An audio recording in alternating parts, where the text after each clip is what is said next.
Hey guys, my name is Virginia and I work at the Dauphin Island Sea Lab as a marine educator with Discovery Hall programs. So today we're going to teach you how to be a scientist in your own backyard. The tool we're going to use is an app called Seek. It's free and easily downloadable with Apple or Android. It's easy to use. It does not require a username and password. It is a partner app with iNaturalist that does require a username and password, and it also, iNaturalist uses your location. Seek does not do that, so it's more family friendly and easier to use. And I'm going to take you on a walk today and show you how we're going to do that.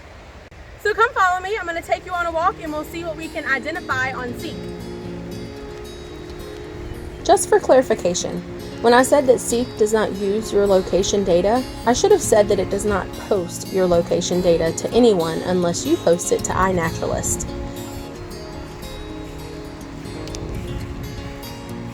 As I am walking, I am looking for things that I want to find out more about. And here I have found something I want to know the name of. So I'm going to get my Seek app out and hover it over this plant. The Seek app will scan the image you are trying to identify until it can determine the specific species. Once it identifies the species, then you should click the camera and it will take a picture of your find to match it to the information listed on the iNaturalist database. Then click View Species to learn all about the species you just identified. Notice on the screen as I am trying to identify this plant, the app is going through the scientific classification of this plant until it can identify the specific species. Sometimes you'll need to move your phone around the organism you are trying to identify, as I am doing here in the video, so the app can get a different view that might help it to better identify the organism. The Seek app lets amateur nature enthusiasts get out into the world and learn more about what they are seeing. It's not always perfect, but can be very accurate with a few user tips. The main tip I have to offer you is to focus your camera on one organism.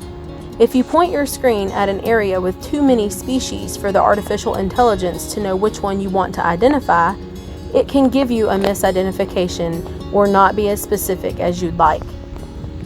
For example, this is an image of some birds in Mobile Bay. If I upload this image as it is to Seek, then the app will not be able to know which bird I want to know more about, and so it tells me the picture I've uploaded is of birds. Well, that's not as specific as I want, so I'm going to crop the image down so that only one bird shows in the picture, and then try the Seek app again.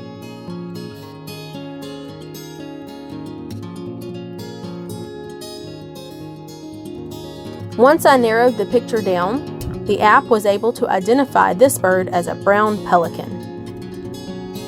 Seek is capable of identifying all types of organisms, including plants and animals. It can even identify evidence of an animal like this picture of an oyster shell. Along with the video, I have attached a link in this post about the Seek app with even more useful tips. So what are you waiting for? Get out there and start seeking.